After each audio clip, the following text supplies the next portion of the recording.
இயக்கமான அதிமுக ரெட்டலை சின்னத்தில் இந்த சினிமா சங்கியை கபட வேடம் போட்டு கொண்டாந்து நிறுத்தியிருக்காங்க. இது எவ்வளவு அற்புதமானதுன்னு நான் உங்களுக்கு கொஞ்சம் தெளிவா சொல்லணும்.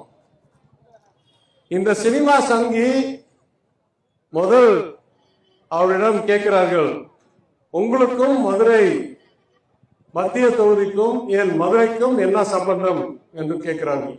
ஒரே ஒரு தடவை உண்மை பேசியிருக்காரு. இந்த 10 நாள்ல என்ன சொல்றாரு, எனக்கும் மதுரைக்கு எந்த சம்பந்தமும் இல்லை, நான் பிறந்தது கோயம்புத்தூர், நான் வாழ்றது சென்னை, என்னுடைய ப்ரொடியூசர் யாரு ப்ரொடியூசர், புதிய நீதி கட்சின்னு ஒரு ஏசி சண்முகம் தோல் காப்பாற்றும் கட்சின்னு ஒண்ணு வச்சிருக்க ஒரு ப்ரொடியூசர், இவரை கூப்பிட்டு, தம்பி நீ இயக்குனராக நடிகராக இருந்ததெல்லாம் சரி, இப்போ ஒரு புது ரோல் கொடுக்குறேன், நீ ஒரு வேட்பாளர் மாதிரி நீ வந்து நடி மதுரையில அப்படின்னு சொல்லி அவரை கூப்பிட்டு வர்றாரு.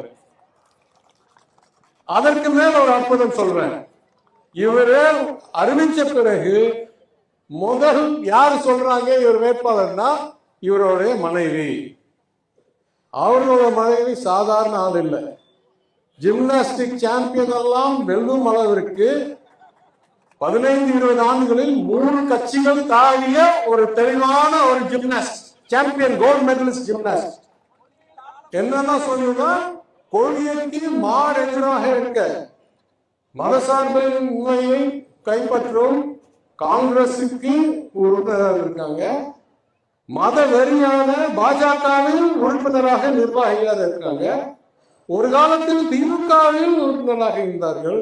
இதுக்குமே ஒரு பெரிய ஜிம்னாஸ்ட் கண்டுபிடிக்க முடியுமா? இந்த ஜிம்னாஸ்ட் தான் முதல்ல சொல்றாங்க என் கணவர் வர்றார்.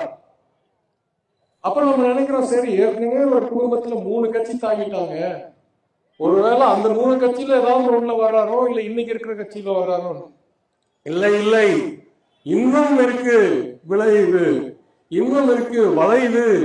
என்ன, 4வது கட்சியான ஒரு அங்கீகாரம் பெறாத ஏசி சண்முகம் தோல் காப்பாற்றும் கழகம் என்ற புதிய நீதி கட்சி என்ற அவமரியாதை, நீதி கட்சிக்கு செய்கிற அவமரியாதை, ஜாதி வெறி, போலி சான்றிதழ்களை வைத்து ஒரு கல்வி நிறுவனம் நடத்துற ஒரு அரசியல்வாதி, தேர்தலை பணம் கொடுக்காமல் சந்திக்காத அரசியல்வாதி, தேர்தலில் பணம் கொடுத்து தோல்வியடைந்த அரசியல்வாதி, அவருடைய மாணவரா டிசைபிளா ப்ரொடியூசரோடைய ஆக்டரா இந்த ஆள் வர்றாரு.